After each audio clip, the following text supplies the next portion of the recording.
Hey guys, Scott here, Pine Barren Craftsman. Hope everything's going well. What the heck? Hope everything's going well today.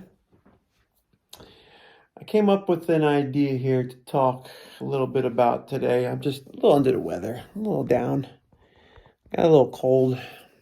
It's gone around the house.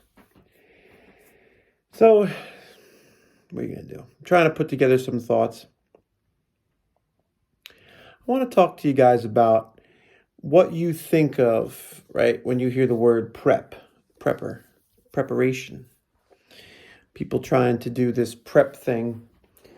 I've met a lot of nice people. I've met a lot of nice people back where I used to live that dabble in the idea of whatever prepping for, right? So I think my mind wanders to like the mainstream view of what we're preparing for.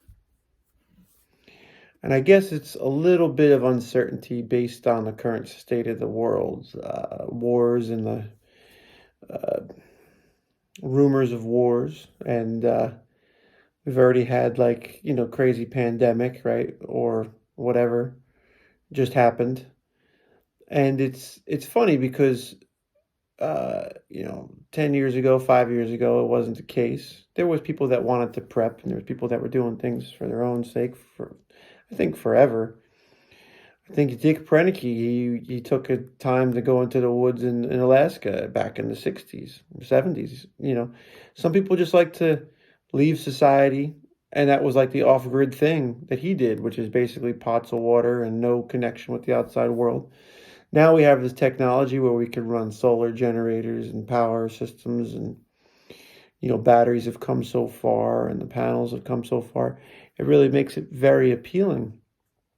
But what really is prepping? Like, is it sitting in a house and having everything functioning off grid where you don't have anything that you need to go to town for besides medical attention or maybe just for your own interests? But are you in the woods or in a farm or even in somebody's backyard that you just live off the grid, right? And everything you have, everything you need, you have. So you have animals if you can eat meat, you have livestock, you have vegetables, you have water, you have filtration, you have heat if you need heat in the climate that you're in.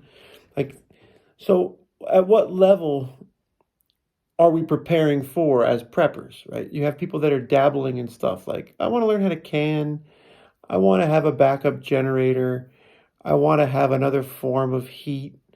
All right, so that's like being responsible and trying to make sure that you don't get inconvenienced if the power goes out. It's one of the reasons why I bought a wood burning stove, because if it ever became very expensive to buy pellets, I have enough wood on my property. I think 5 acres, 10 acres, I think is a reasonable amount of property. But I could go around in the woods up here and go scavenge down trees, rotted trees. I'm sure I'd call around and I could probably find enough wood just hustling around to get it, um, without being in an illegal thing. Like, I think there's permits you can buy to go pick up wood off, some private lands. There's all sorts of stuff. You could just meet a friend with 500 acres and tell him he'll help you split wood for him if you could keep some for yourself. Like, there's ways around this stuff. So I wanted to get the firewood burning stove instead of the pellets because pellets seem like they're manufactured. I know that there's people that get pellet making machines. You can make your own pellets. I knew a guy that did that. If you were having sawdust, oh, plenty, you can make pellets. But I digress from the topic here. So, yeah, I mean, what scenario are we painting here? Are we painting electrical issues? The grid has an electrical issue. Okay, so we need electricity. So, first things first, things are going to get rotten, right? No air conditioners, no refrigeration, no heat, depending on the time of year, no water if the electric's out. So you got to have ways to get water mechanically out of the ground, right? These are things that just pop through everybody's heads. And some people, I think they're like, oh, I'm prepared. I have this and that. Okay, well, but are you prepared? Am I prepared? And prepared in the sense of, feeling comfortable, feeling like you've done everything you need to do to get your ducks in order. So the topic comes up between me and a buddy of mine, great guy, just met him this past couple of years, and we're just talking, shooting the breeze, and it's like, hey man, what are you going to be into? What are you about? Well, I'm thinking about having some chickens, or I'm thinking about having some pigs or livestock. I'm like, oh, that's cool. Maybe I should have some pigs, right? And this is what I see going around, swirling around. You go to Tractor Supply and you see like all these baby chicks there, and everybody's looking how cute the chicks are, and they sell this little chicken coop, and they got the whole idea. You could buy the feed, and you could do this, and you got the incubators, and you can sell eggs. It's a real cool thing. Like it's kitschy. It's like like it's trendy or whatever.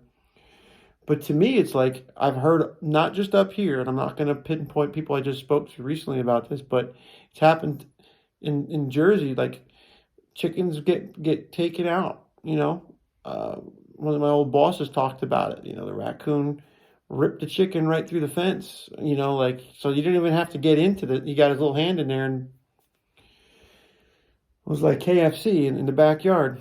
Or like the groundhogs, they get into your greenhouse and it's like a smorgasbord. Like he goes right down the buffet. We had a guy that has been doing greenhouses and stuff for years.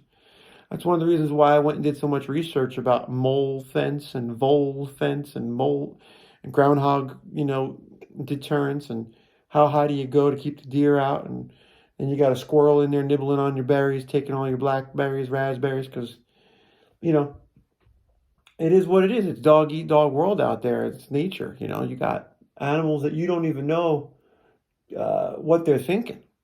Instinctually, they know what to do. I got squirrels in my house. I can't get them out. I'm going to keep them out of my garden. They're finding their way into my attic, scratching around. So these are the things that we're up against. And over again, my mind wanders to like the frontiersmen and the beginnings of these little towns. Out in the West, right? Even the settlers in the eastern part of the country when they first started, it was community, right? Somebody had chickens. They knew how to do the chicken thing. Somebody had the tannery that's going to make the pelts and the furs into things that you need and use, and nothing was wasted in that sense if you had someone to bring it to, right? So if you kill a deer and you got the meat and you can bring it to a butcher, you at least got that far. Well, there's things that you could do more with it, and there's people that, like myself, that are rediscovering that.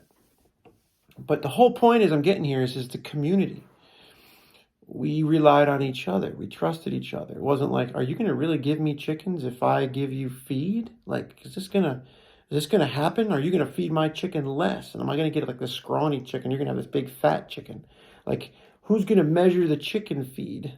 I just trust the guy. I'm going to do it. I'm going to tell him if he wants to go, let's go out and get some livestock. And if he wants to take care of it on his property and his time, the least I could do is buy the feed. And if my pig or chicken eats less feed, I don't care. At the end of the day is if we're going to be eating, we're eating, and I'm saving money regardless. He's doing work. I can go over there, help him build something. Let's be friends. Let's have a community. Let's not like be tit for tat, There's things that I can do physically, mentally, that we could work out, I have a larger home that I didn't really necessarily need for the size house, for the size family that I have. But we were projecting that one day we might take in family if they need to come here and be with us in their older age. Because everybody gets old, right? And part of the thing is we're trying to be helpful. So it's like, all right, at least we'll have a spot for grandma, for grandpa. But we did move to the end of the world, so they don't really want to be up this far, maybe. What I'm trying to get at is that the community is what counts on the survival. So if we just picked up and moved into the woods and built a hut with a hatchet and an axe, luckily we had some runoff, I'm sure the survival could happen. And a lot of times you feel safer, right, being away from populated areas.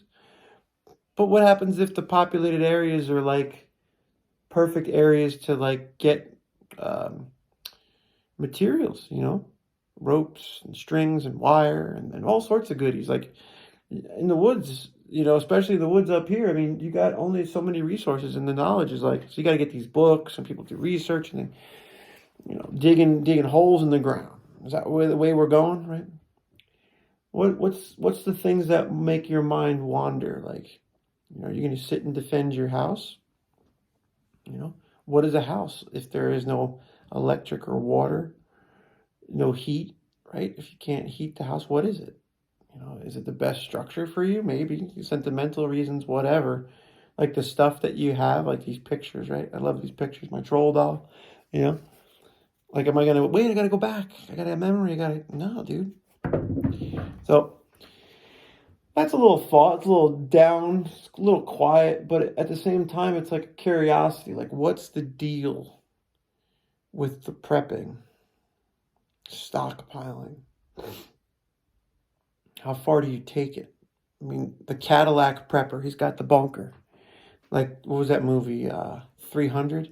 With the grounders on Netflix, and they went underground, and they had the people underground here, and there's other people up on the satellite dish. They were floating around in space. It's like a far-fetched movie, but what is the actual thing we're at? Like, we're at survival mode, right? Or are we at prep mode that we just want to be prepared for an economic downturn, or I don't want to say it, but a WW3, I struggles to think about, how fat and relaxed we are in this country, and people go with far less, I think of Dwight from The Office. He's like, you all would have been dead for weeks by the time they come for me. Because he's thinking that he's more, I guess, prepared down the chain of comforts. He's a farmer on a beet farm, and he knows how to take care of animals and, getting back to those basic things, which are good anyway. They're wholesome, right? They're supposed to be wholesome. Seems like it's frowned upon. So that's a big question I wanted to ask you guys. What are you doing? Are you scared? Are you prepping? Or are you feeling like you should be doing more and you're not? At what level do you take it? Before you're in the woods hiding and everybody's just going along with society and you're like, dude, this has been fine. And I've been hiding in the woods for 3 years. Who knows? We went to an area that was populated and very interesting and has a good tourist region and some semblance of home and then also community. So I think that's really the best thing is be around people that you trust and care about, and don't be afraid to be part of a group if you're with the right people. Thanks for watching. Like, share, subscribe. This is a big one, so I look forward to some comments and some thoughts. Thanks for watching.